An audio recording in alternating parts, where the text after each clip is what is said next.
Secondly is offering design assistance to other entities in need, especially those that have a positive impact on Indonesian society. So this is the recap of what we have done from the last year. For example, the first one is Masker untuk Indonesia. This campaign is collaboration between printing company and ADGI. The purpose is to raise public awareness to use masks. And these cloth masks are sold on the marketplace, and the profit are full donated.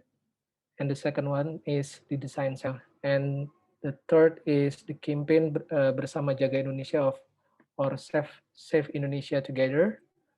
And also another event talk show name is Dialogue. Then the fifth is Design Job Board. It's a program to help designers find jobs.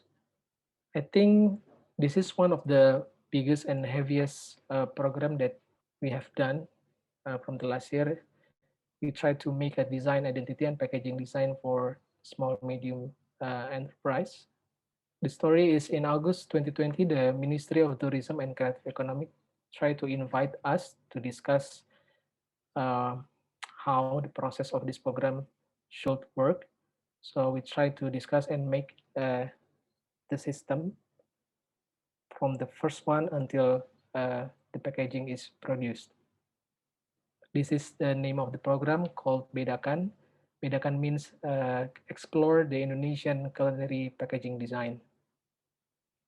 The objective is we want to open up the opportunities for fellow members to be able to contribute in helping to increase product value through packaging design. And also we want to try to educate the culinary industry so that they can adjust their packaging according to their function and needs. And we want to try to develop and present creative product packaging based on a unique narration, because I think we have a lot of island and different culture, and I think that can bring a differentiation of narration. And the third is try to encouraging the SMEs to keep developing their business. In ADGI, our role is try to creating the system.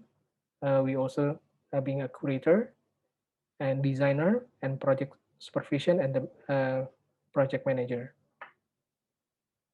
I think this is very challenging because we need to finish a 7 batch from the 2020. I think it's around September until April 2021. We need to finish the 175 products from different area in Indonesia.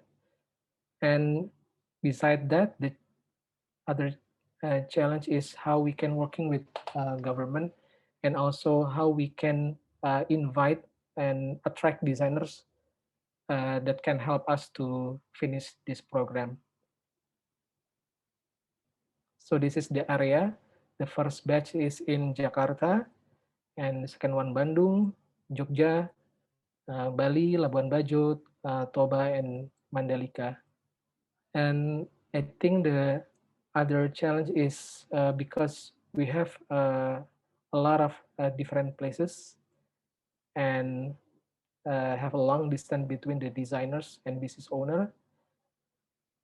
The problem is we cannot directly taste the food or see it in a percent, because the timeline is very short, and it is not possible to send the product because the distance, and also because the condition of product itself.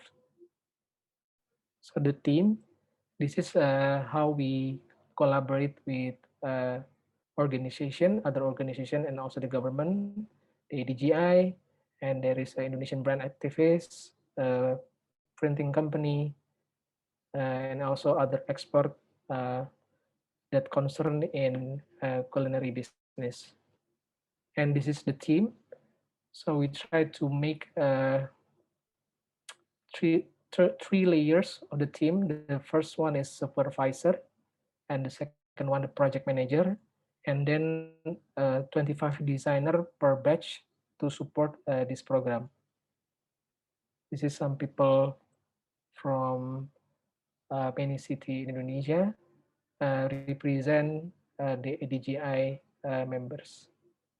So, for example, this is people from uh, Adgi Bandung, and this is from Jakarta, and this is designer from Surabaya, and this from Malang, and other designer from Yogyakarta. So this is the process how we build the packaging design and also the identity. The first one is we try to open submission and invite some designer from many chapters in Indonesia, and then try to create the designers. And the third is creating the brief for designers and discussion with them, briefing also with designers and also the business owner.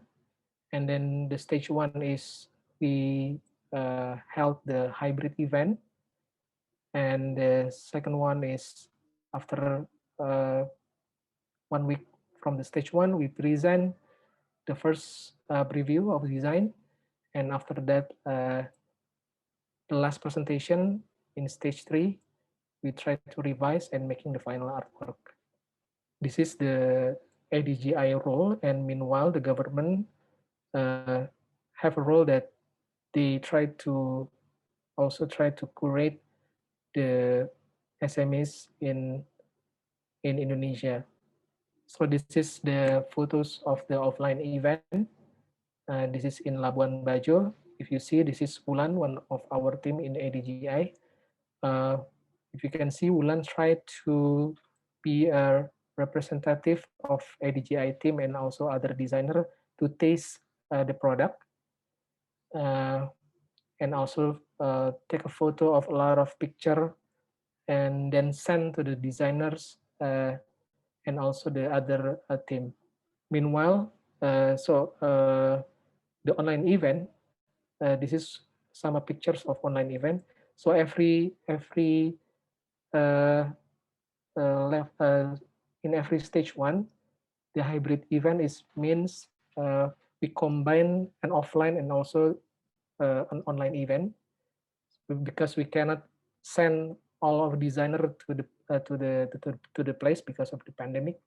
So this is one of the challenge. We only can design uh, from and discussion from a Zoom meeting. So this is another process we discuss a lot in WhatsApp group and also in Zoom meeting.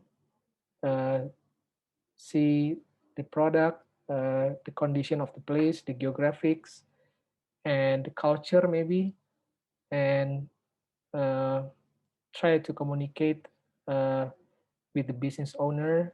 And sometimes uh, we cannot understand about what the story of the product, because sometimes they really hard to say about the story of their product itself.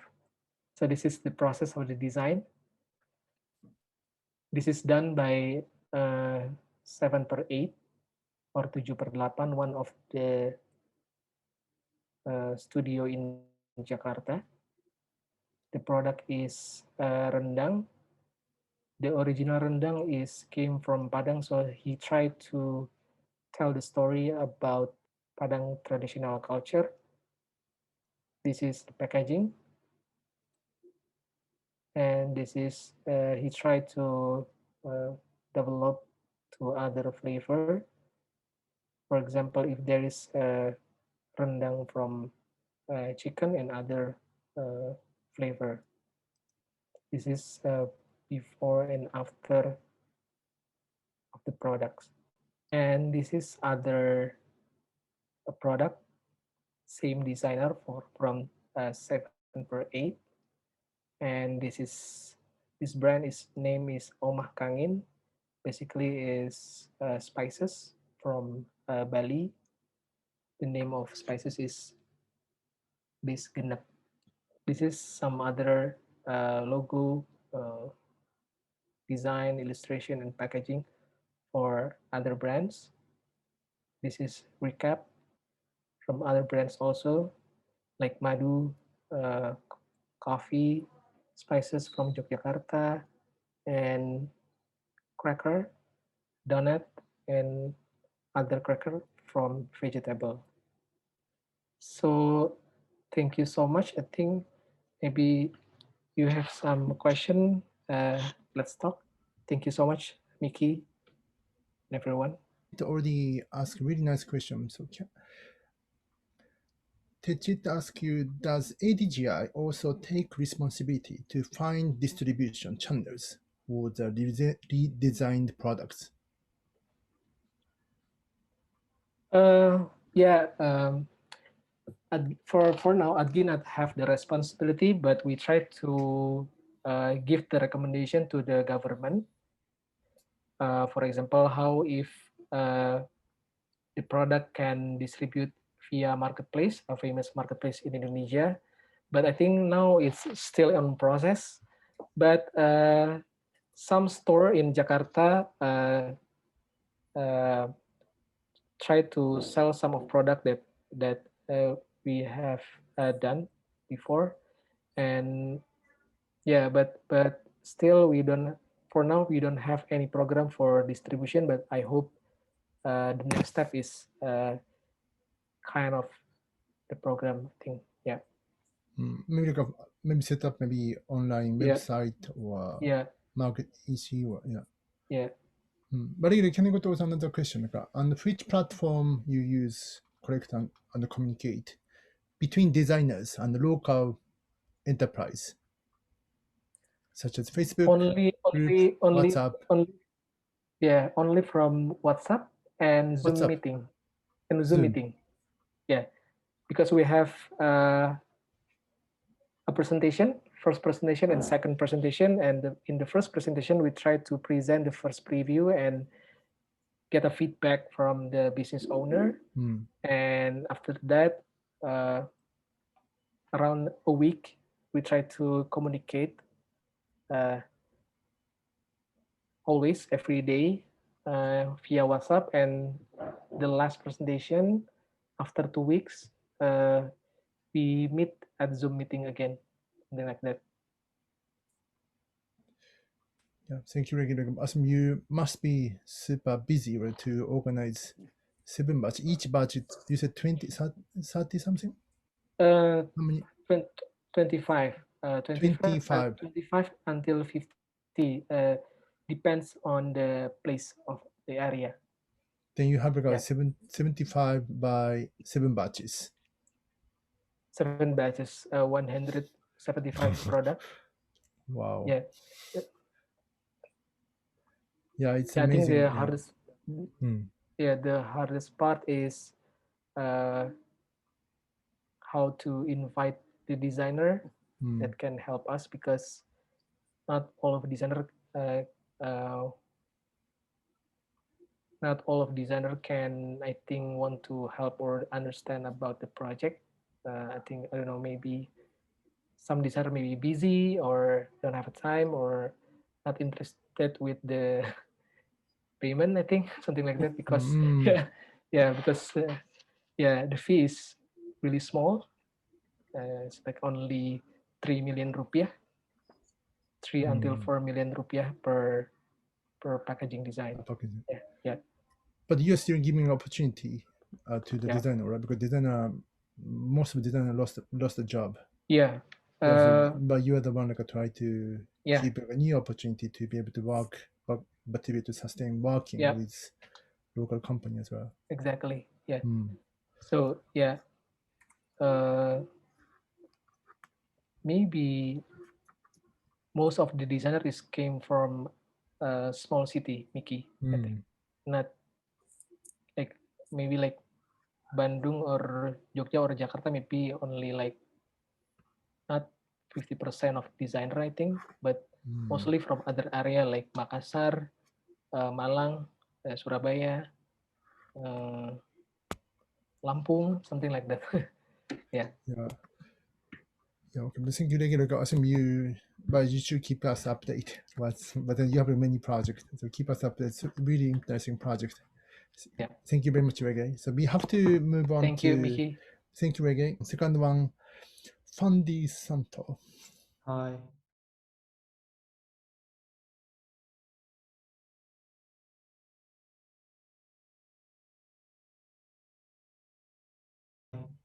Hi, Fundy.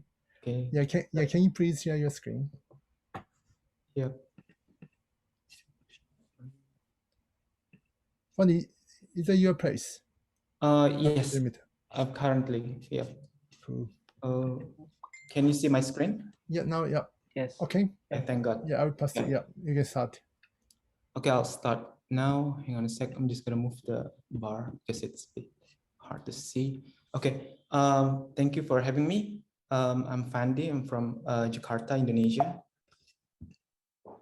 I'm a graphic designer and I run a studio called Table 6 and also manage a community-driven space named Sunset Limited.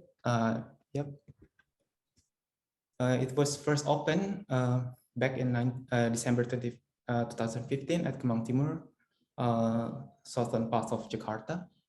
Me and my twin brother had an idea to accommodate creative people together, whether just to hang out or to work at space. Sunset Limited was once a mix of a space, coffee shop, and shop. It will, yeah, I suppose it will. It was well received by the creative communities. We held number of events from exhibitions, activities, and to brand launchings.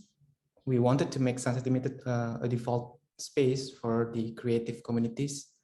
And we see Sunset as medium not only to give back to the communities, but also to benefit ourselves, as we love learning and being around the art and culture community. So I always see it as in a loop. Stakeholders is like us, which is Sunset Limited. We always try to support creative and local creatives, and later we'll benefit the community, and the community will always give back to us. It's kind of like in a loop. In depth about the goals and hope is our main goal is to always support local talents, especially new emerging ones who haven't got the chance to exhibit their works. We see the need of more smaller galleries in Jakarta. Thus, we think that we could be one to be one of the stepping stones for those artists, as we support different artists from different backgrounds. We get to meet new people, new community who have more or less the same interests. From there, more ideas and dialogues could happen. We always hope that we could grow along with the communities. We believe that art and culture offers ideas and opinions which would benefit and improve the society. And for that reason, we always want Sunset Limited to be the forum. This is the original space. Back in 2015, we opened it. A closer look on people hang out and work there. Your page is always the first page. Oh, really? Yeah. Always at the first page? Oh. Yeah, fun. Yeah. Yeah. Okay. Yes. Okay, I'm not gonna make it full screen. Sorry for trouble. Can you see the crowds now? Yes. Okay. So this is back in 2017 when we had the music exhibition in our place, small place. Yeah, closer look on the exhibition and the music event. This is when we had a small book fair with Jeff. It's called Presentation back in 2018. Closer look on how we had that. We also did like a what do you call design, maybe design exhibition with reggae from Adgi and some other entities. Again, more music events because we just loved it. This is also a regular event for Graphic Design Association of Indonesia with reggae. It's more like a regular program. And unfortunately, we have to move from Kemang Timur to a different place. This is the last event of Sunset. And then Yep. In 2020, right during the pandemic, we moved to South Jakarta, another place in South Jakarta called Wijaya. We felt that we need to separate the cafe apart due to some reasons. But but one of the reasons was that we want to give the maximum attention to the space as gallery. So yeah, we kind of like take out the cafe. This is the current, so where I'm sitting right now. The current space, we keep the shops and the space for people to use. Closer look on the knickknacks, and we also sell local brands. So yeah, we would love to help local brands to to survive in this current situation as well. Okay, move along to the most important topic is how does the pandemic actually affecting the scene from our point of view. Due to the pandemic situation, it's becoming more difficult for artists to have offline exhibitions. So not only because of the local government regulations, but also that the audience would feel uncomfortable being in crowds. Artists started to see other methods to showcase their works, such as online exhibitions. But for us, it just doesn't give the experience that the conventional exhibition could give. And this is how we try to maximize ourselves to support the artists. We still keep going with the offline exhibition as the main part, and then follows up with the offline and online shop through marketplace and online activities and documentation. Since 2020, I mean November 2020, we have held 3 exhibitions. The offline and online shop, we always create official merchandises. Most of the time, we covered the production of the cost and shared the profit with the artists equally. The artworks can be also seen through online catalogs and can be purchased by contacting us. Online activities to engage more audience, as well as maintaining the euphoria during the exhibition periods. We often use social media as platforms. Activities such as virtual tour, artist talk, online workshops, etc. And always to have a documentation. So we will be able to represent the artist in the future. And why is it necessary for Sunset Limited to accommodate the artist during this kind of time? I think it's kind of like insensitive somehow, but some will think that it is rather ignorant to hold offline exhibition during these painful times because it gathers crowd. We also believe many artists will always find different ways to manifest themselves, but many others prefers conventional exhibitions. For us, it is only the way to support those artists and the communities. This is the first exhibition. Actually, his name is Anggun, and he's a senior design artist. We talk about what should we do, and he wanted to, because it's actually right 6 months after the pandemic, so we kind of miss being around with people and enjoy the time. It kind of failed to have fun during the pandemic. That's why after 6 months, we thought to have some fun and to share joy with the others. So he created Monopoly Wijaya. It's kind of like the Monopoly board game that we all know. So I think he managed to bring some laughter, and I think it's just one of the most fun exhibitions I've ever been. We managed to help a lot of friends and families, and we had fun. And this is the design of Anggun's Monopoly. And we also managed to make some merchandise so we can get some capitals to share to Anggun and also to Sunset Limited. The next one is a photography exhibition by Leandro Quintero and Debbie Sucha. We all know that the creatives during the pandemic actually have lost a lot of, jobs opportunities. So we thought that this kind of exhibition could be like a pat on the back, like to support each other. So he gathered a lot of photographers around and to support each other to see what can we do during these kind of days. Yeah, we also always sell merchandise because I think that's the way to help ourselves and help artists. Some friends and people who came. It was a second one. This is Debbie and Leo. Leo is not Indonesian, but he basically domiciles in Jakarta. Okay, the latest one is actually at the back of currently going. His name is Francis. It's a collage artist, and I think this is very relevant to this situation because actually the title is pretty long, but I have a cheat.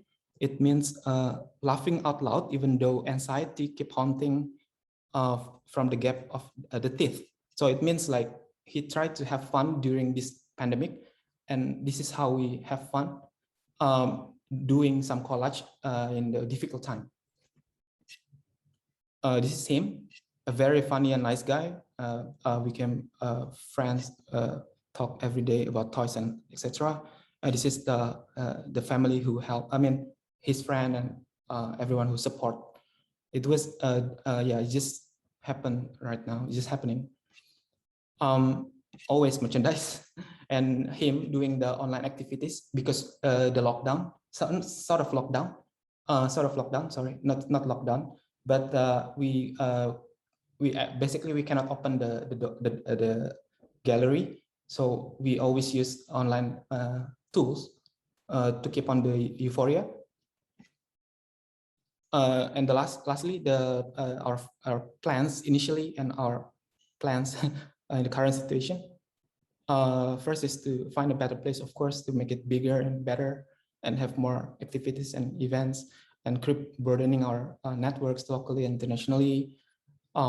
We would like to be able to keep on helping artists producing good exhibitions and be able to represent them in bigger stage. We have seen our local artists well accepted overseas, and I believe that the unseen ones should have the same shot too. And regarding this situation, it's yeah, we can only try to survive because our yeah, you know, everything is kind of yeah, held off. Try to keep the space running, of course, try to survive.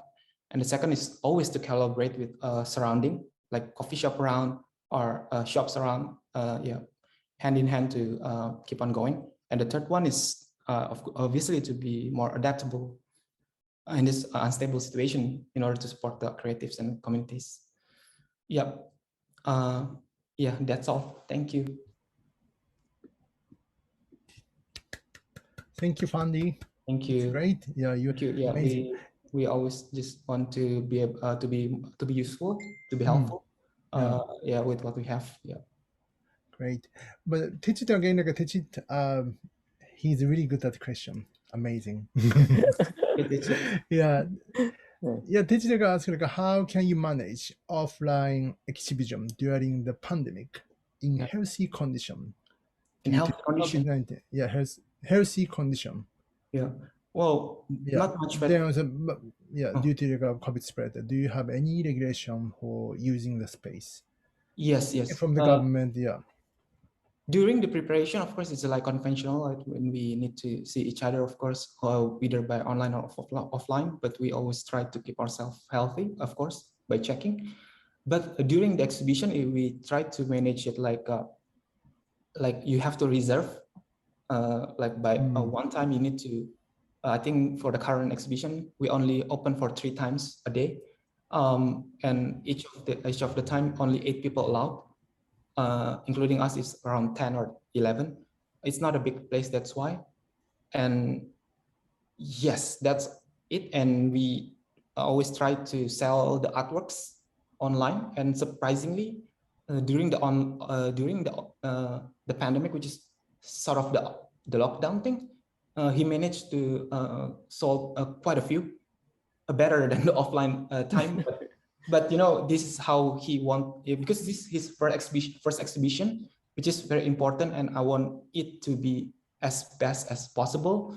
Of course, it's far from perfect, but yeah, I always try to, you know, a conventional way to help each other. Yeah. So yeah.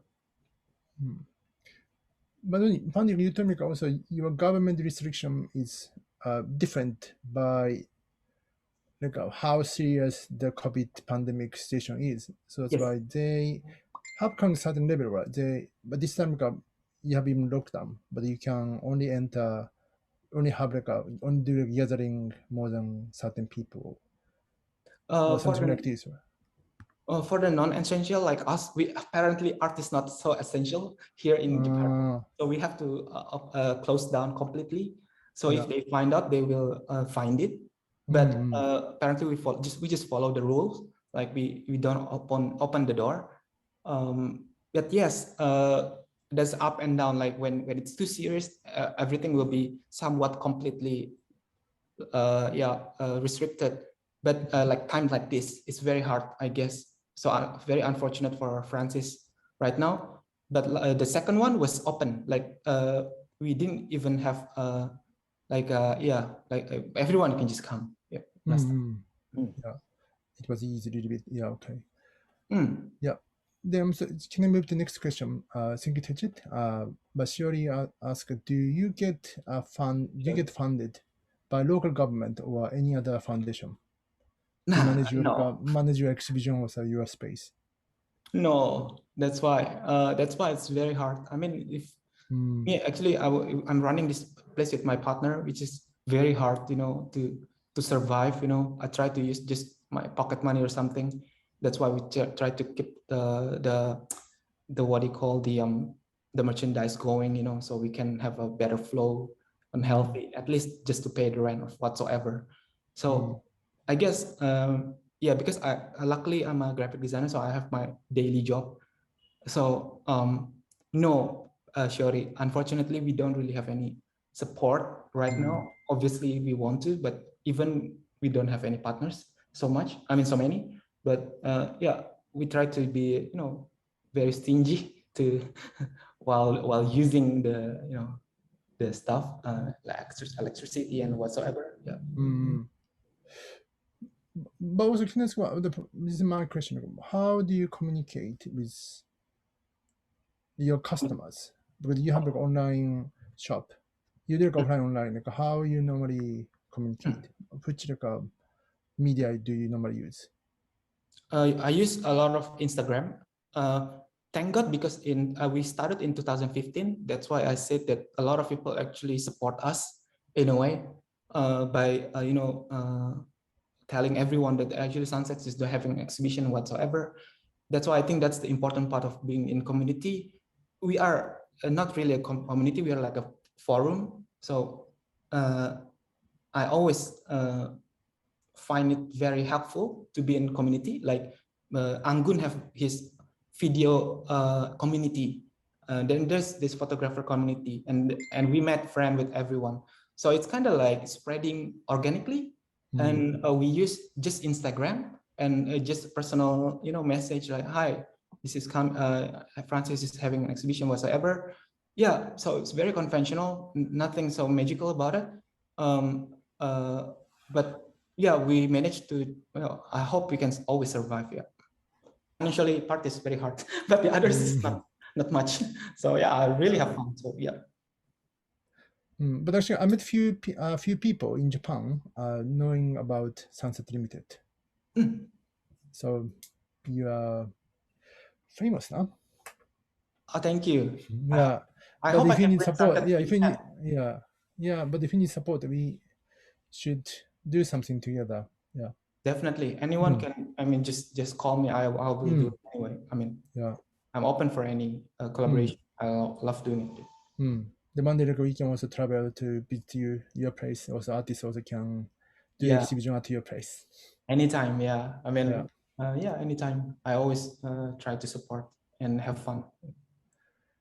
Yeah, that's great. But so thank you so much. I have to move to the next speaker. So thank you so much, Andy. So can you close? Yeah. But next it's going to be Diaz.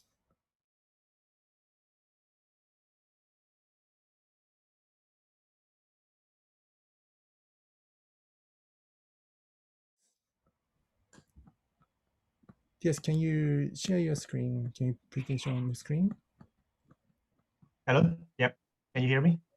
Yeah, yes, when you're ready, Yeah. we can start. But yes, it's he's not a graphic designer, he's product designer. He has different angle, so his talk must be inspire you. So I'll pass to you. Yeah. Yes. Thank you, Mickey. No. So I'm Diasa Disastomo from Jakarta, Indonesia. So today I'm gonna share a little bit my experience during this pandemic.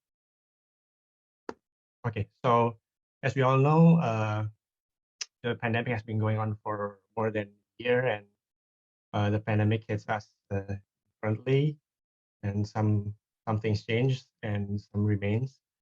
But last January, one of my family member was infected by this virus, COVID-19, which also someone who lived within the same roof with me, same house. So eventually, my house was populated by my parents, my sister's family, my brother's family, and also. So at the time, when we heard the news, is quite we were quite unprepared, and we tried to looking for but things to calm down, and uh, we as a family member decided to also have a COVID-19 tested, and fortunately and thankfully, the rest of the families result negative. But we know that we have to taken care or our relatives to help to go through this challenging time with this virus. And this is a little bit of illustration of what the situation looks like in my house. So this kind of floor plan of my house in which the area of the quarantine uh, that taken by my relative looks like. And it's a little bit of a disruption within my house. So as you can see on the upper right, so there's a little room that used to be for a housemate that no longer there. And we decided to prepare the room for the isolation for a while, for almost 2 weeks. And the rest of the rooms, the area, I think my sister who taking care of her husband is also trying to taking care of him on daily basis with daily supplies like meals, supplements, and clothes.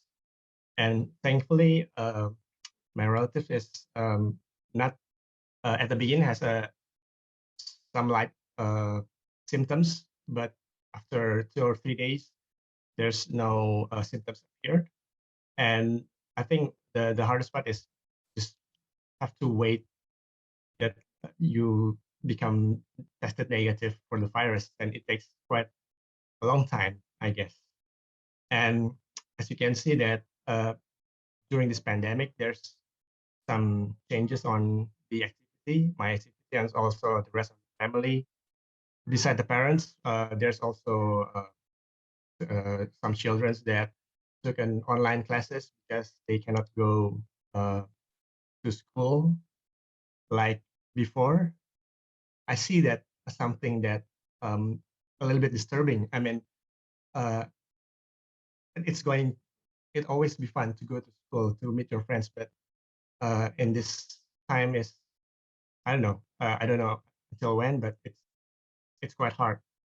Yeah, I think there's some changes in our behavior too, in receiving guests and our daily life. Like me, is most of the time is work from home, and sometimes go out to checking some works and make sure everything is going well.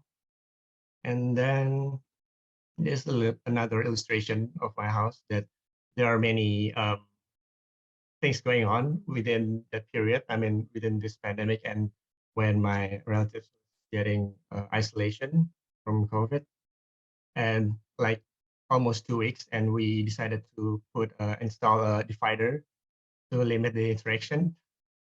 And because yeah, as you know, there's children that running around making noises and playing that worry.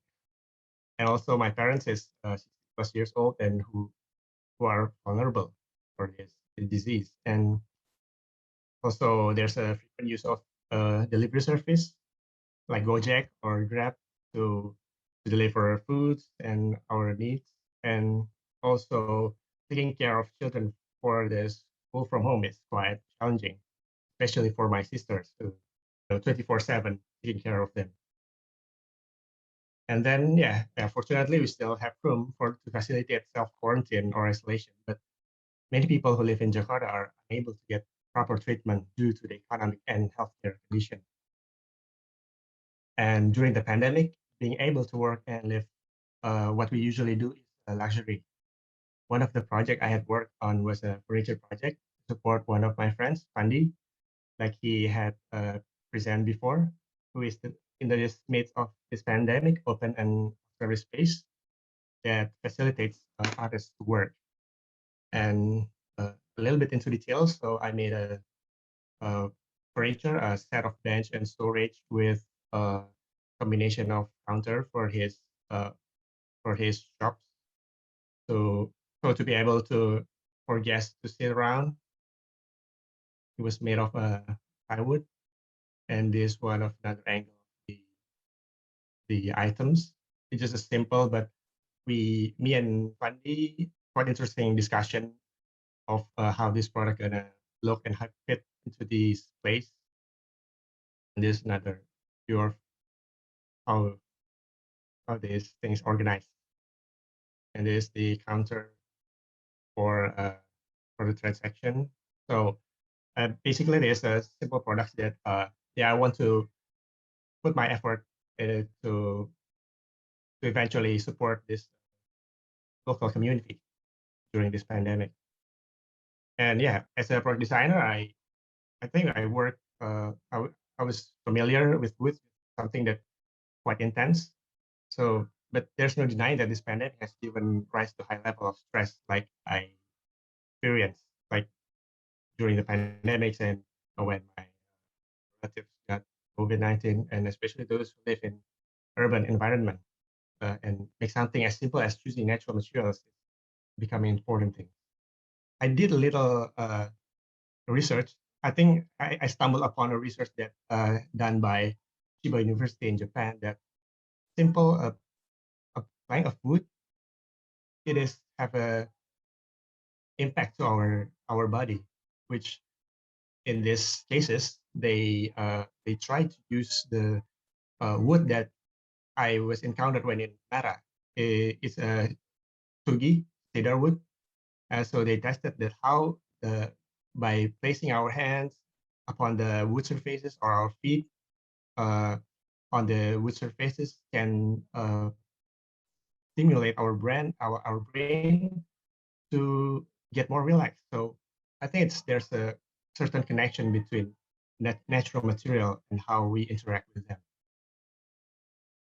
And this is another view, but the research is still very limited into to certain materials and certain numbers of samples and the way they test it. But I think it's quite an indication of how we can see slight of not potential. I mean, how can we see things in another way around? And basically, I want to, from this sharing session, I want to say that this pandemic, this implication for health, both physically and mentally, such as stress and emotional confusion. But however, now is also an opportunity for us to recognizing the behavior of things around us, especially what nature has given us, can actually help us see the world from a different perspective. Yeah, that's okay. Okay, thank you, Diaz. Yeah. Yeah, I think we have to rethink our activity, how to do things more hygiene, or how we consider who we meet outside or what we do outside. And since Indonesia and Jakarta especially is a dense city with many people, it is quite inevitable to get more cleaner facility outside. I guess. Yeah, it's really good. But actually, Teach also Sherry, I think they went to buy the product already. Do you want me to ask the price? Yeah, beautiful seat. Yeah, Yes. yeah. But Fun. Techido Shiori is a great seat. Techido, you want to buy? Yeah. Yeah. It's not the international logistics good, very high. Yeah. But it's a great product. But also Sanon said that the home isolation is really need in Bangkok too. Very nice work. It's truly important. Actually, it's really important. Yeah, but I think each city or each area in every country tackle this pandemic differently, because I don't know, in Jakarta, healthcare system is not as superior as, let's say, Singapore or Malaysia. So I think that's one of the problem that we face, the healthcare problem. Yeah. But yes, you install the sheet to Fundy's place. So Fundy, Yeah. Fundy, are you still happy with the sheet? Yeah, of course. I've been trying to sell it, you know. I think Digit won it, so I can. You know. I will go test in your studio first, and then I will take it back. Sure. Yeah. Or we can make it in Bangkok. Oh yeah, why not? Wow, Yeah. so cool. You know, Sanon in Sanon hometown, there's a lot of wood, a real one. And I think the monk, The monk. the monk made it. Yeah. Yeah, it's wonderful. I think we should do a collaboration as well. But years ago, they use another material in the local and to release the stress. Yeah. There's one temples that all the monks they do furniture. Wow. Yeah, so it's very very nice work as well. Yeah, it's good. So maybe next one, like Dia said, you stay Thailand until you make seat. Yeah. I only came to Bangkok for transit, I guess. Yeah. From plane. So I guess I hope I can explore. Yeah, future collaboration. Yeah. Okay, but thank you, Dias. So, ありがとうございます。Please. ピンだ。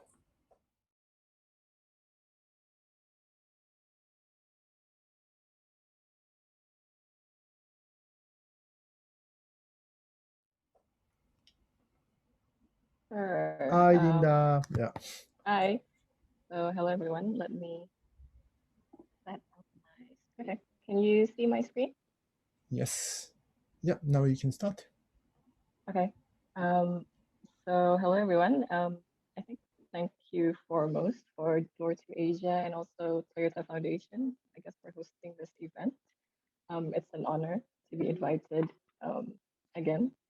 So my project, I think it's titled Design for Asian Community. I'll talk a little bit more detail about it, but a little bit of introduction to who I am. So Miki explained a little bit about what I do, and I think it might be confusing about what I do essentially. But I started out as a writer. So I started out as a writer working for media as well as working for brands and corporations. But I've always focused in the art and design sector. Out of curiosity, I've always been interested in the creative ecosystem in Indonesia. So an opportunity was presented to me where I could work in a cultural relations organization. So I focused on arts management as well as the creative economy. So I think it may seem like I'm wearing a few hats, but I think those are the two focus that I'm doing. I think in summary, I kind of live in the intersection of things. So I kind of like being in between doing this and that. And I'm also curious about sustainability and also mediums of storytelling.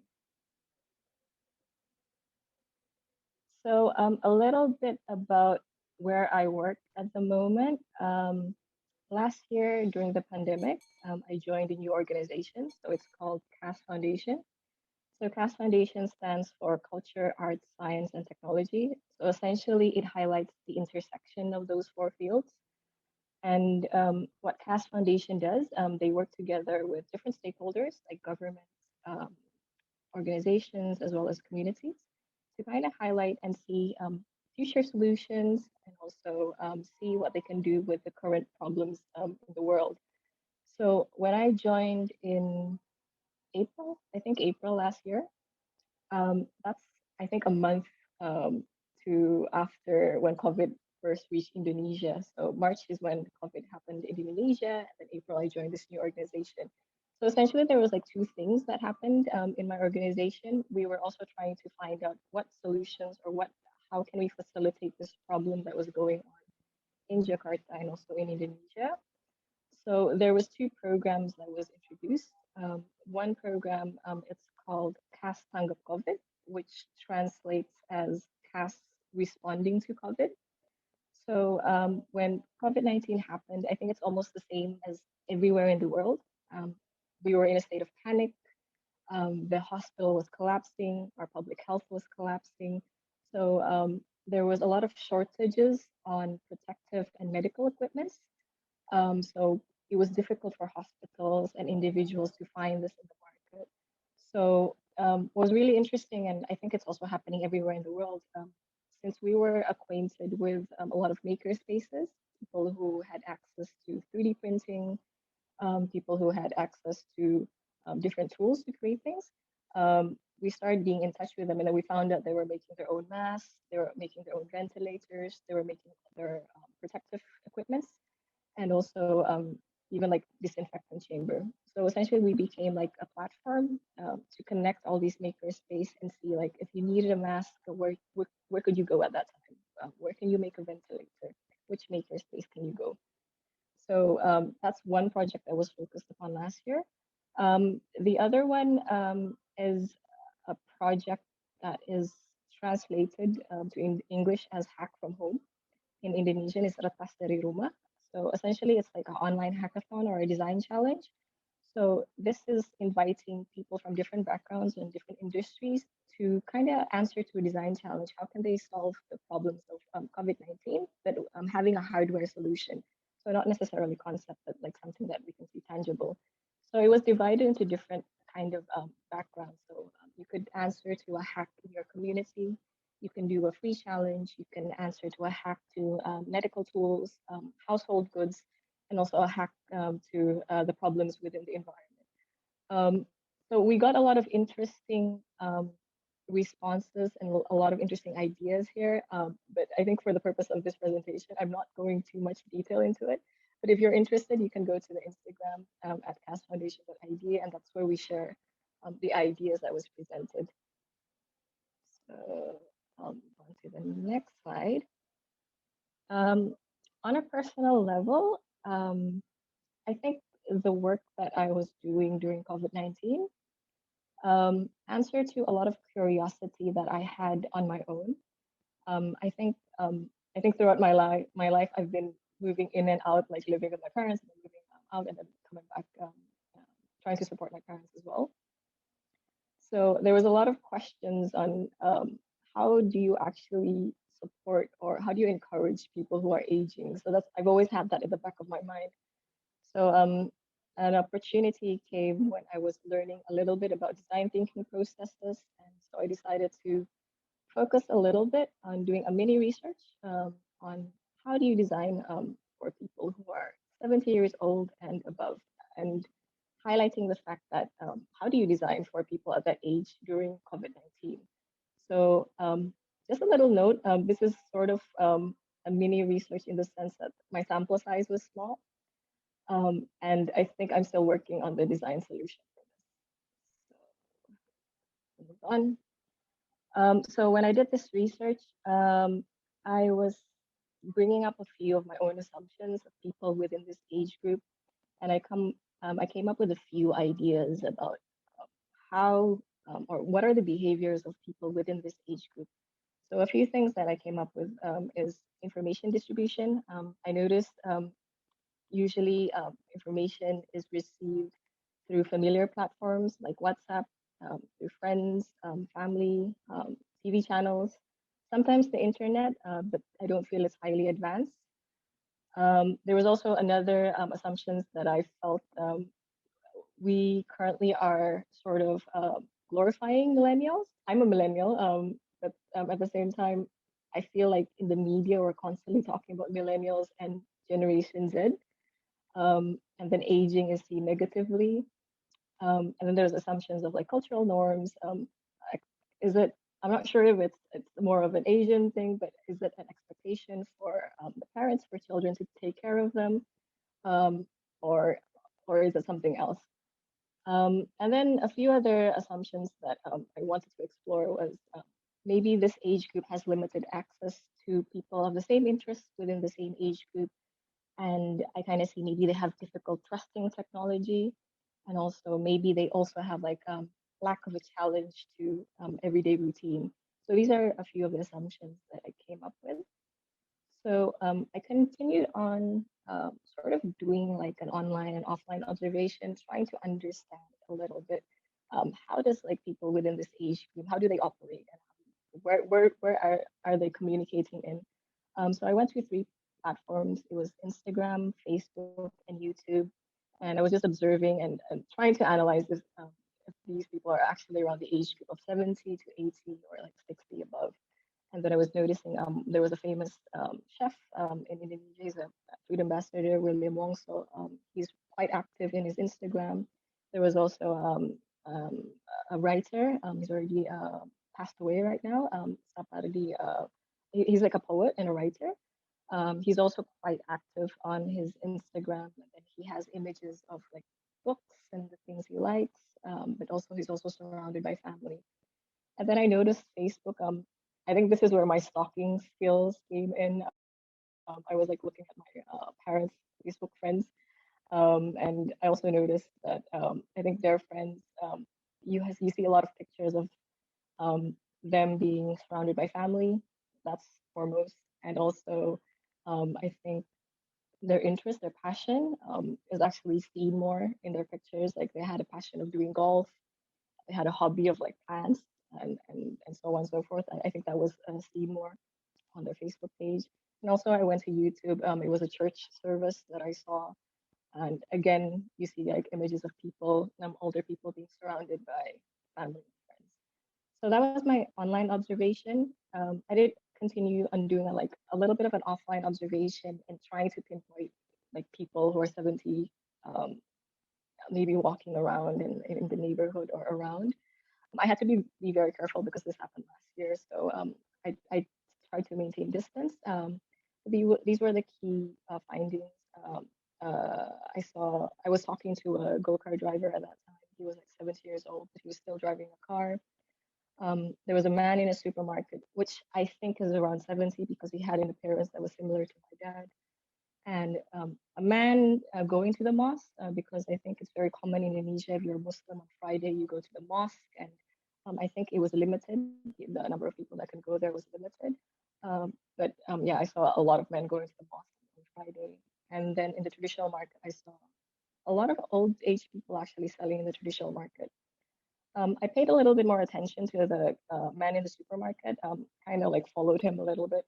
And I was just like noticing his behaviors and like, what he was doing. I noticed like his body language. He was standing up straight. He seems very active. It doesn't seem like he was someone who's too tired. I also was noticing his cart, his shopping cart. It seems like he was a focused person because he had essentials in his shopping cart. And at the same time, I kind of realized that he also cares for his family and for health. The reason to why I think this way is because I was noticing like the things in his cart was things like coconut oil for frying, as well as whole wheat bread. So I think you have to be conscious about health if you're choosing those goods. Um, at the same time, I kind of took a peek when he was opening his wallet. He had an image of his family, like there's a family picture. So I'm assuming that he cares for his family. Some other thing that I thought also was interesting is I was looking at the way he dressed. The way he dressed was very common to men of his age. The way they dressed is they were using um, like a sling bag, and usually a cap and just like a collared shirt. I think that's a common way of dressing. At the same time, I saw a little bit of a hack that he was wearing a mountain sandals, but he was wearing socks. So I think he valued comfort a lot. But at the same time, I guess like for younger generation, this is considered much cooler in trend. But I think for people who are at his age, it's more for comfort level. So that was my offline observation. I continued on doing interviews with a few people, very few, just 3 of them.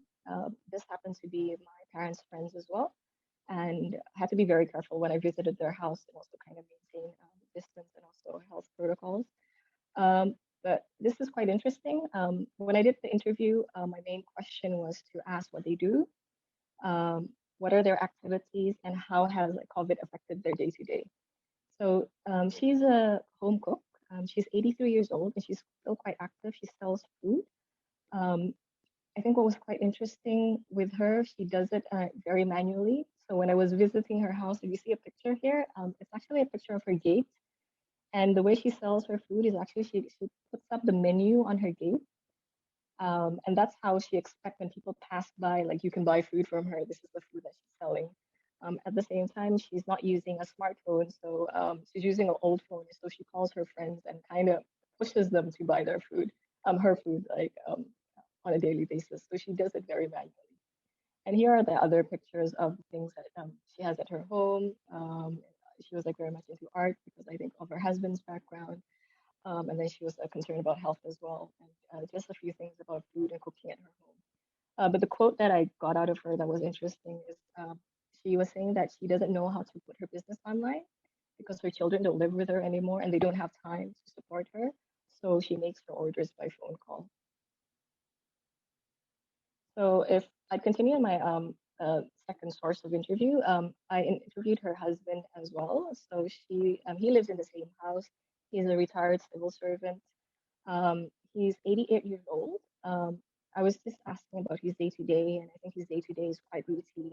But I think what was quite, I found quite sad when talking to him that he said he was quite an active man until he was 70 years old. He did swimming, tennis, golf, and he was really, really active. But up to a point when he started hitting 80, and then things just went down. Like his health, his body couldn't cope anymore. He had to use a wheelchair. He had to use a cane to walk around. So that for him is already depressing. On top of that, COVID-19 kind of caused him to be more isolated because he's not used to doing video calls like we are. He doesn't know how to do it. So he just gives like phone calls. At the same time, before COVID, he has a lot of community gatherings with people in his neighborhood, and that has to be cut off. I think it's the same case like everyone. So for him, I think the problem was depression, facing the isolation of COVID-19, and also his health. This was also interesting. I interviewed my friend's professor. So she's actually based in Bandung, so I couldn't visit her. I did a video call with her, and I found that she's actually a very structured person in the sense she already has a regular schedule in her day. But what's funny with her is I did a video call with her, and instead of being able to look at her whole face, she put her video call on her ears. And I thought this was quite common because I noticed like a family member doing this as well. It's because of hearing problems that video calls doesn't really help for people who have hearing problems. So you see like just part of her face in this picture here.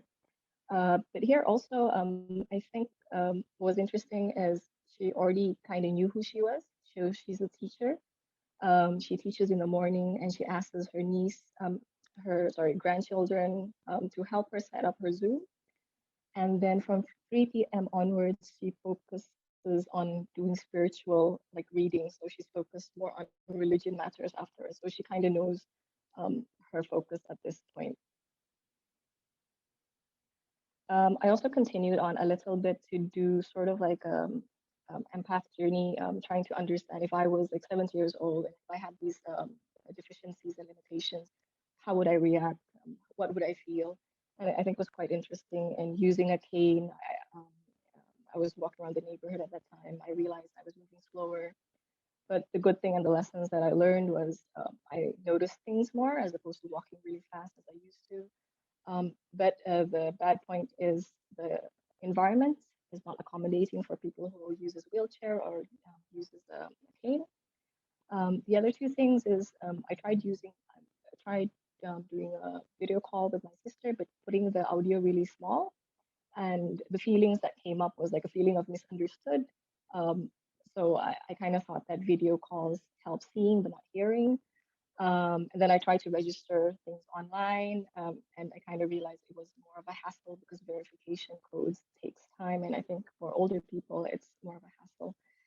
I also tried to ask more questions and ask more help to a family member, and then I kind of realized that you kind of have to let go your sense of independence and kind of be dependent on someone again. So that's something that I have to learn again. So based on that, there was like three main insights that I kind of found out when we're designing for people who are 70 years old. The first one, keeping active, is really important. I kind of feel this maybe is quite general for everyone in every age group, but I kind of feel that if you're older, you have no choice, that your body just like stops operating the way you do as much as you exercise. So you have to have other forms of stimulation as well, mental, cognitive. You always have to stimulate in different ways in order to cope with like losing functions of your body. So keeping active, of course, is important. Community support is important. I kind of realized that I think in Indonesia and Jakarta, it's quite often to live in cluster families. You live in like in large groups. But for a lot of people who are, it just made me question like not a lot of people are lucky to have like a big family support. Some people, when they're old, they're alone and they live isolated. So it just comes with a question like, then what do you do if you're old and you live alone? How can you help them? So these people, I think, are prone to depressions and also like immune problems. And the other point that I thought was interesting is adaptability and growth. We kind of always talk about the importance of technology, especially living in an urban city. It's industry 4.0 advancement, startup companies and tech and so forth. But what I found interesting within this age group is they can actually have hacks. They don't need to always adjust to our ways of working. They can actually quite comfortably do the things they can with whatever tools they have, and I think that helps them survive as well. So these were the three key insights that I focused upon. I don't have a particular design solution yet, but I do have a few ideas in focusing on this age group. But I kind of realized that if I were to summarize everything, I would say that to empower the best lives of people within this age group, foremost, you need support from your community to be able to enrich their lives. So here are just a few examples of potential solutions that I thought was interesting. I feel like low tech hacks are important. Not everyone has the same amount of quota that they use every day, but using what you have already available is very helpful. This is an example of me buying my grocery from the traditional market. So I usually shop online, in an online supermarket, but also I think like in online marketplaces. But then in that cases, sometimes it takes time. You have to wait until it opens at 8, at 9, and then you also have to wait a day until your delivery comes. But with this way, I could just like WhatsApp my local traditional market. I could do it at midnight when I forget to do my shopping, and I just tell them, oh, I want to buy 1 kilograms of fruits and so on. And what they do is, if I do it by midnight at 6 a.m. in the morning, the person's already delivering in your house. They're bringing the food, the fruits to your house. And it's done in a manual way where, if you can see in the picture, the billing is actually just a picture. So it's not high tech at all. So that's one possible solution. And then the second solution is when we're talking about community support, I think volunteering is very important for these age groups. This is an example that I kind of read online. This happened in New York. So this is also happening everywhere in the world. We have limited information of where to get our vaccine. And especially if you're older, you don't know like the information of where to get your vaccine. So there's this one person, he's a software engineer. He actually created a very simple interface. He created a website that had all the listings of where you can take your vaccine shots in your closest neighborhood. But at the same time, at the back end, he was hiring volunteers to help like accommodate and guide like all of these old people. Like he was doing phone calls and then guiding them on the processes and letting them know what are the dates that you can take your vaccine. And I think this is quite interesting and maybe can be applicable here as well, because we have the same issue in Indonesia. And I think my last point, I think from the insights that I found out is I feel since there's a glorification of millennials and Gen Z, I kind of feel like aging should be like celebrated more. In the sense like if you're 70 years old and you're 80 or 90 years old, I think you've already gone through a lot of things. You've already lost friends and family, and you already know who you are, and you maybe don't care about people so much. So I think you should celebrate yourself more. And if we can find a way to kind of celebrate their identity and celebrate that aging is actually not too bad, I think there's many ways of doing it. So these are just two examples of a Korean photographer here who was taking images of people who have aged but celebrating their style. And the other one is also just a regular woman, a mother in I think Middle East. She has a series of images that was actually taken by her daughter. So they do like this series of cute daily photograph shots, and it's actually posted on Instagram. So I kind of feel maybe this is also a way we can encourage aging and try to celebrate aging as something that's not seen negatively, but at the same time kind of promoting the tools that are already available. So yes, that's pretty much my presentation. So thank you. Thank you, Linda. Thank you. Yeah, if you have another 15 minutes, so one more speaker left. So you can also put your question on the chat box. Then we can also ask Linda afterwards. Okay. So shall I move to the next speaker, Jeff?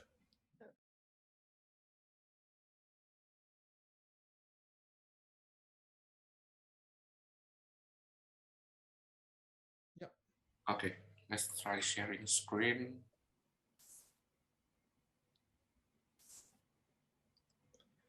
Okay. Knock, knock. Yeah. Can you see? Yeah, I can see. Yeah. Yeah. Okay. Now you can start. Yeah, you can start the presentation. Yeah, I'll pass to you. Okay. Yeah. Hi, everyone. First of all, thank you for having me. I hope everything's going well with everyone.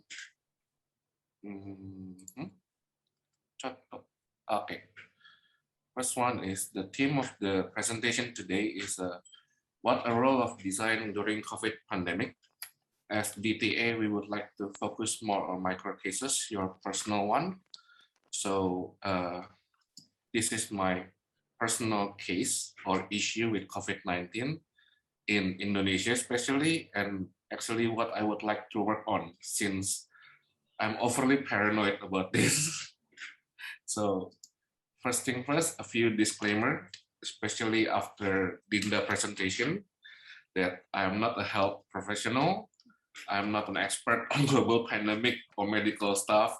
This is my personal view.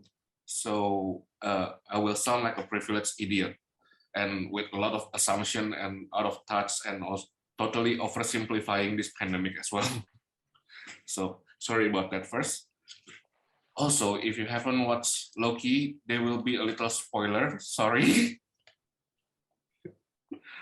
Anyway, part one, knock knock, it's here. COVID-19 is here basically. So as we all know, this has been going on for more than a year. So here's the latest pandemic situation in Indonesia. Personally, I don't think we are doing well. We broke the record number of deaths in a day, twice in a week this week actually. And the government tried to impose a semi-lockdown thing. It's not really a lockdown, but kind of semi sort of. It's been going on for a few weeks now. And then we also got demonstration here and there from people who reject these kind of notions. Well, like everyone and everywhere, business are suffering. Also, lately, there's been growing number of people who actually reject the idea of vaccination. So all in all, yeah. Here's the equation. So with the semi-lockdown thing going on, we have the rising numbers of deaths and confirmed positive case rising the highest numbers these past 2 weeks. It got me into sort of thinking about why this kind of things actually happening. And I think that as long as people are still hoping that this too shall pass, that this will end, that this will go back to normal again, like pre-COVID era, then as long as there's that kind of hope, then people are reluctant to change. So the way I see it as, why not we prepare for something if this not passing? So the way, from my research, I found out that there are actually only 2 options for how a pandemic can end, according to scientists. The first one is either the virus is eradicated, so totally gone like smallpox. But looking at the current situation, it seems kind of, yeah, a very big question about that. Or it becomes endemic. Endemic basically means that there's numbers, stay the same numbers. So one people will infect another people and then get recovered. So in the long run, the number of infections stay the same. And apparently there's a lot of common diseases that are endemic, including there's 4 coronavirus before this one that are already become endemic and just cause mild symptoms in cold for children. So just like, so spoiler alert, just like if you watch Loki, there's a lot of variants of Loki. This coronavirus also have many variants.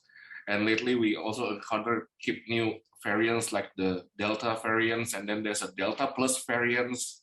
So yeah, so we didn't know how this will go on.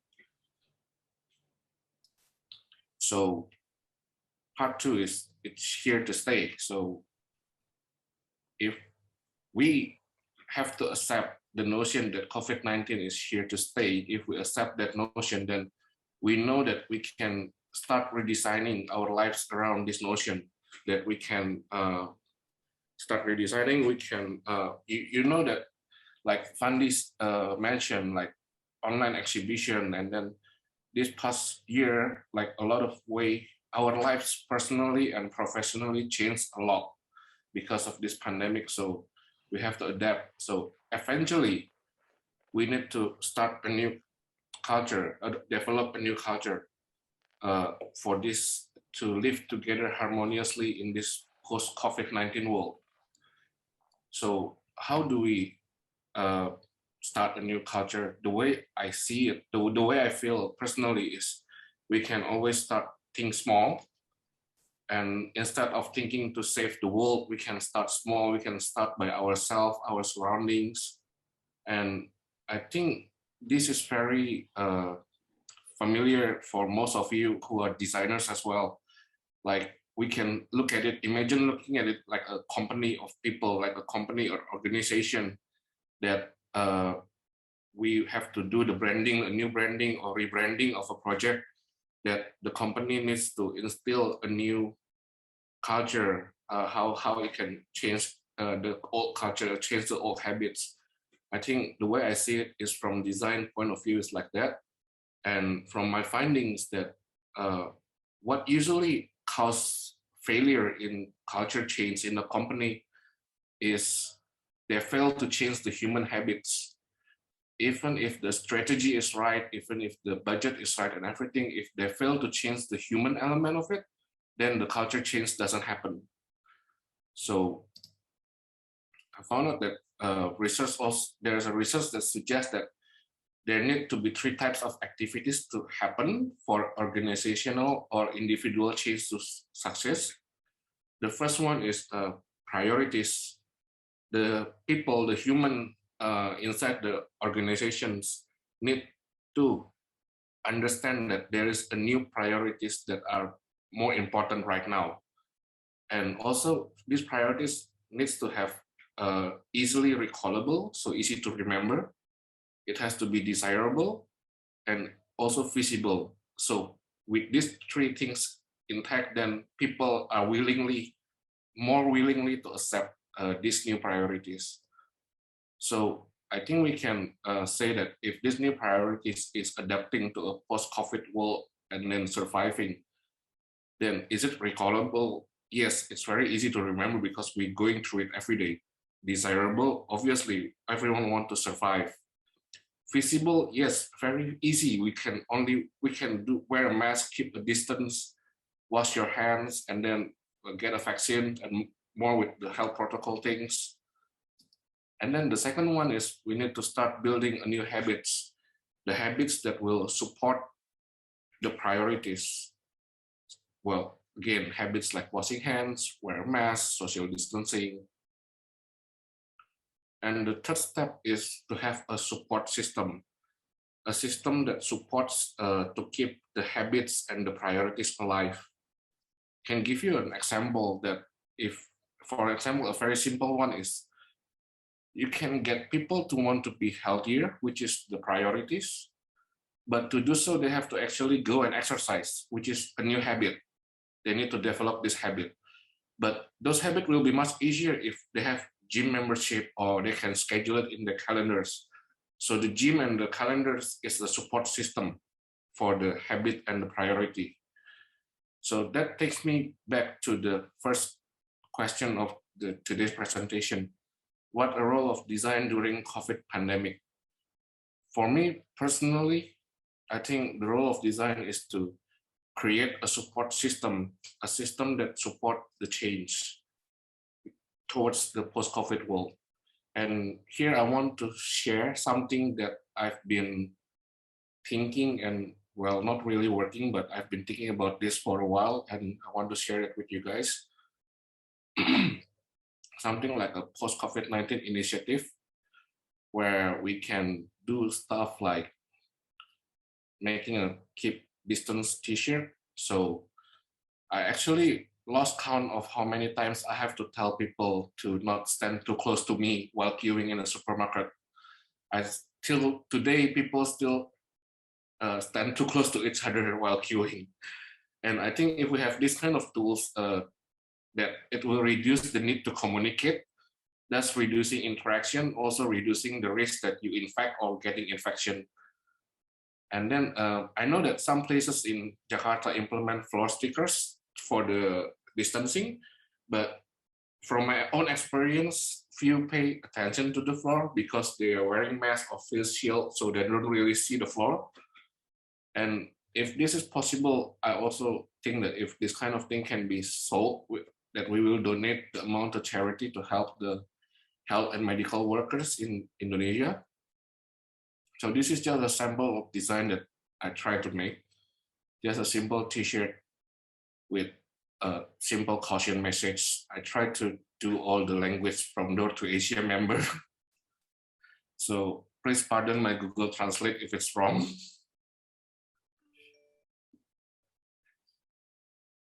Yeah, just another sample of the design as well.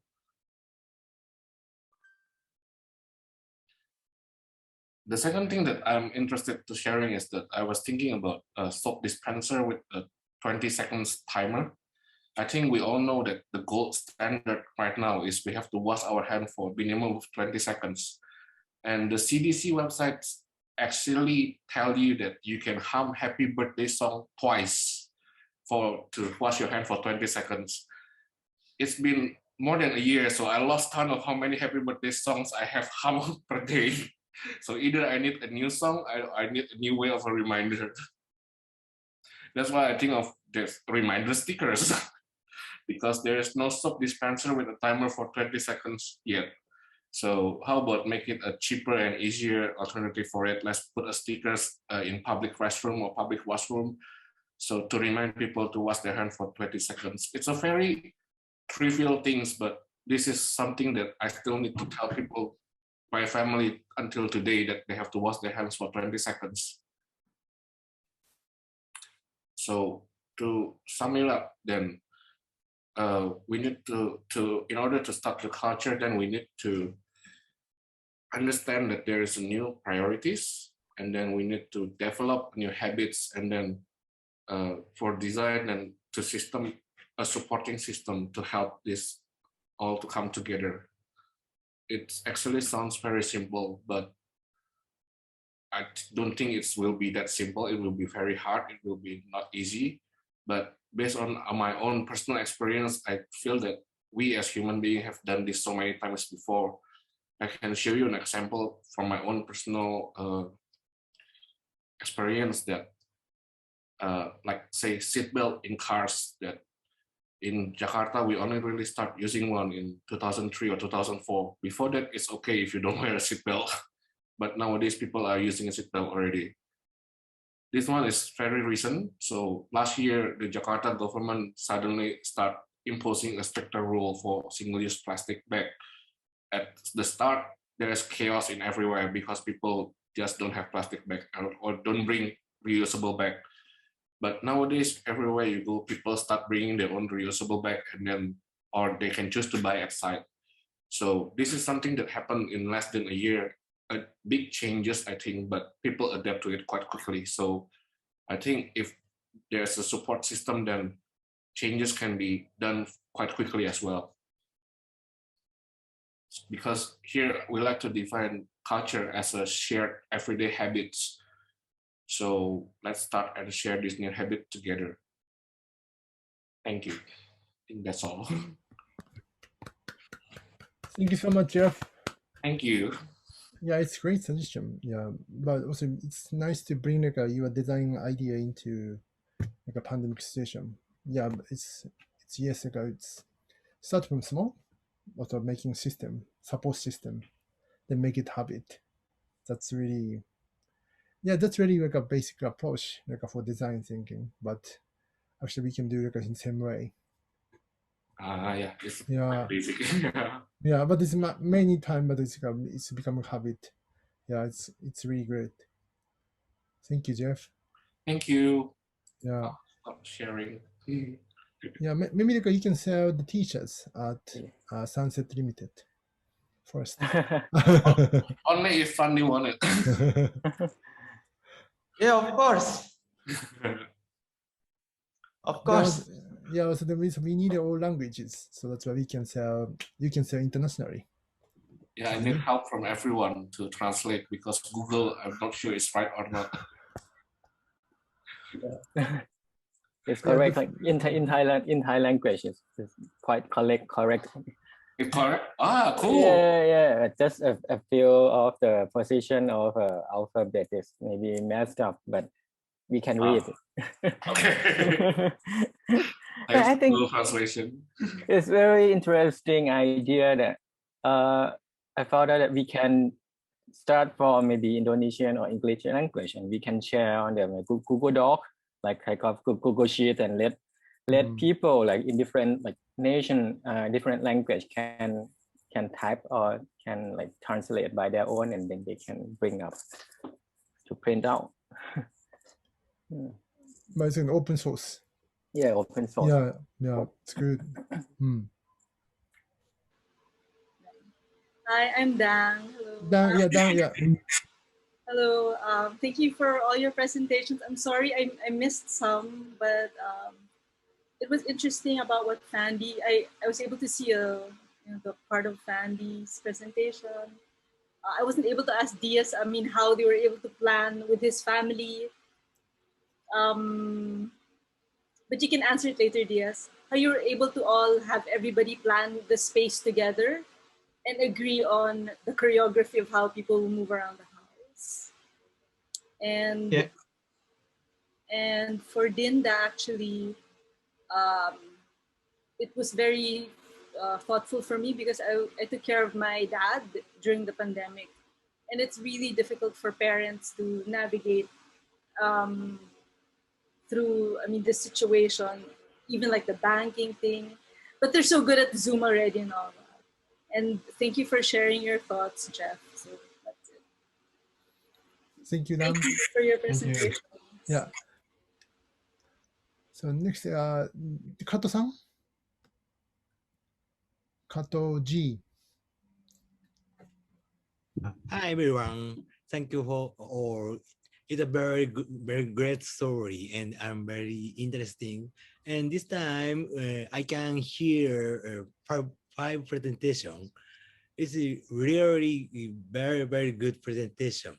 And each other various type, various kind of a story.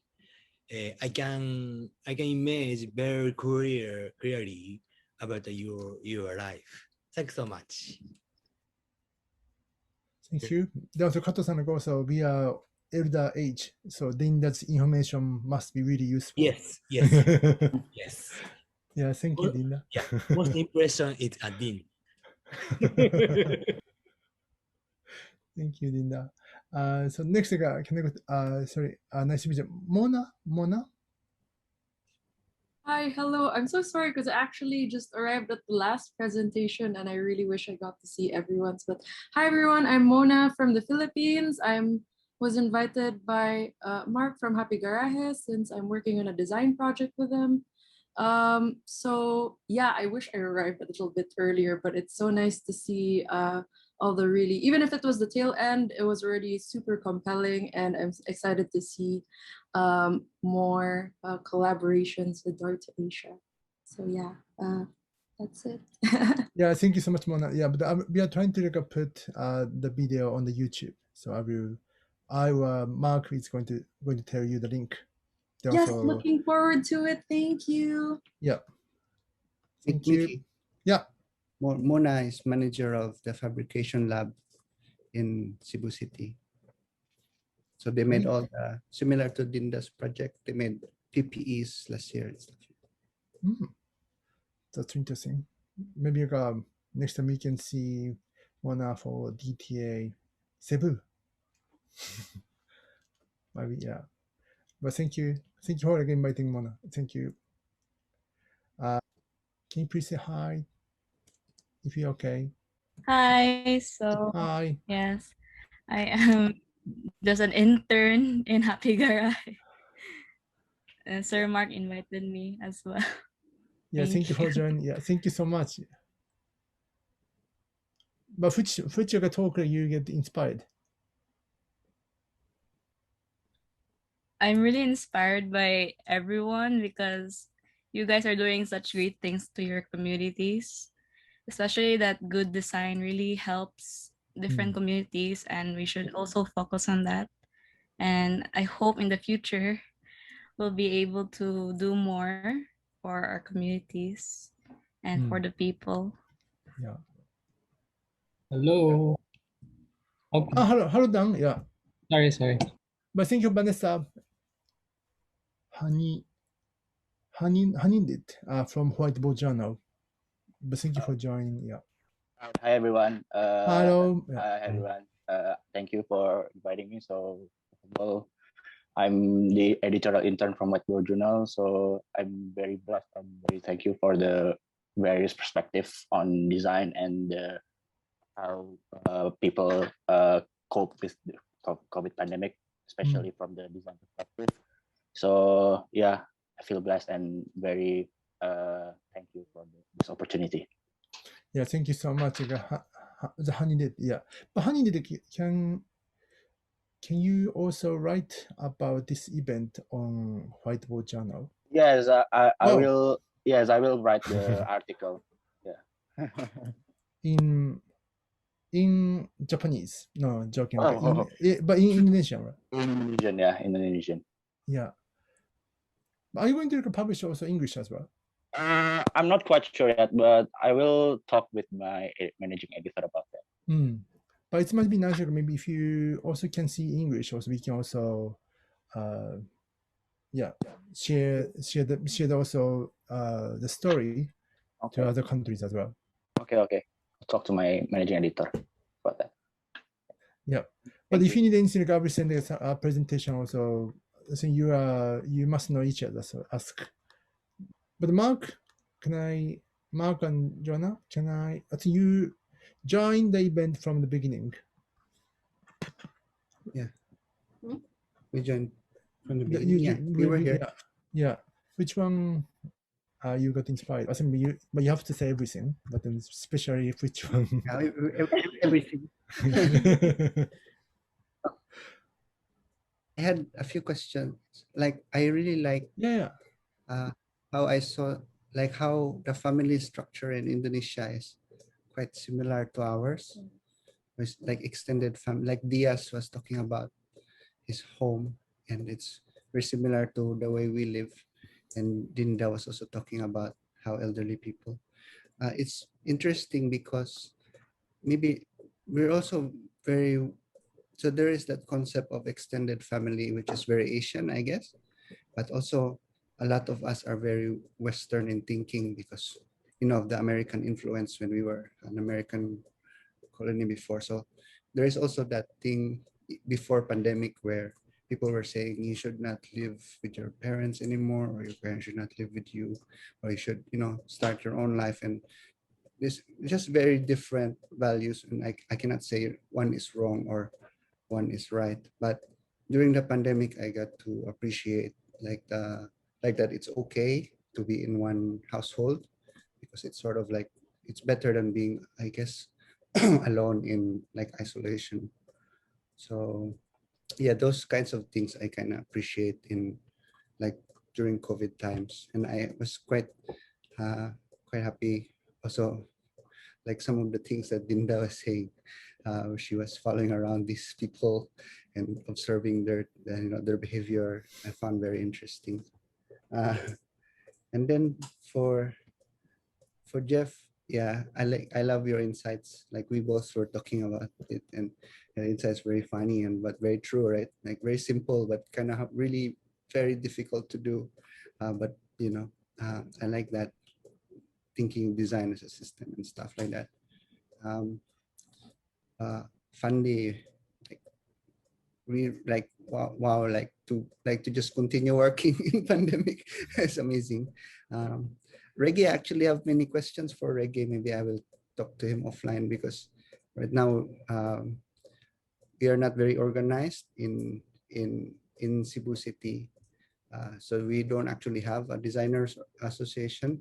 I'm part of dance association in Leslie, but it's more of like a national association, communication designers association of the Philippines. But in locally, even Vanessa, who is here, Vanessa is a college student, but I've known her since high school because she always events. But she was asking me, do we have an when during reggae talk, do we have an organization in Cebu? And I said, yeah, you should start one. so, so that's one of those things that very interesting and inspiring also. So thank you for you want to say something? Sorry. Let's talk, Mark, and maybe Yeah, another yeah. session, right? It's okay. Maybe Yeah, you can set I'll up. message you. Yeah. But currently, Mark, Thank you. but you also doing like some collaboration with local designer, also work with artisan as well. Yeah, now I'm working with Mona, who is a designer here also. So Mona is she is product designer by training, and she also teaches product design in UP here in Cebu, and she runs the fabrication lab. So now we are working with Design Center Philippines. We make like a program to help artisans develop new products during the pandemic, and also help them make those products available to people at home, because because of restrictions in movement. We're trying to create maybe kits wherein people can buy the kits online from the artisans. So Joe and I are in the communication design side. Mona is in the product design side. So basically, Mona is an example where she gets paired with an artisan locally, and they try to make something new out of traditional materials. So that's ongoing right now, and very excited about it. Yeah, but keep us update. Yeah, it's really very interesting. Thank you, Mark. Yeah. I just I kind of agree to what Mark was saying. I think I think it's a Asian culture thing where we have like extended families and bigger families living together. I also feel like I kind of had the same thinking maybe when I was in my 20s. I was like pushing a lot that living alone is the best way. But then during the pandemic, I also feel the same way, that if you're closer with your family, the support system is very important. Because I was like sharing yesterday, I had a similar experience to DS as well, that 3 of my family members actually got COVID. And so like navigating space was so difficult. But at the same time, I kind of felt, because in the same house we had like older people and younger people, like younger than them. We had access to understand how we could reach medicine. We know how to do online consultations with doctors. And I kind of felt it's something that if I didn't live in the same house, I couldn't meet them if they had my parents had COVID. So I think it's like I don't know. I wouldn't say it's a blessing in disguise, because I don't think it's a blessing, but it's a good thing in a way. Like I kind of feel being close knit closer. Mm. Yeah, I feel like it's not forbidden. You know, it's not like, oh, it's so bad. It's so like people won't say it's so bad that you're living with your parents. It's kind of like okay, and that's part of like the nice thing about having a culture of like it's okay to live with extended family. So in times like this, so like you, when I was also younger, I tried to live alone and things like that. But now I'm happy that our moms are with us. And, it's nice. Maybe it's also our generation. I think more over our generation are still living with like our older generation, I think.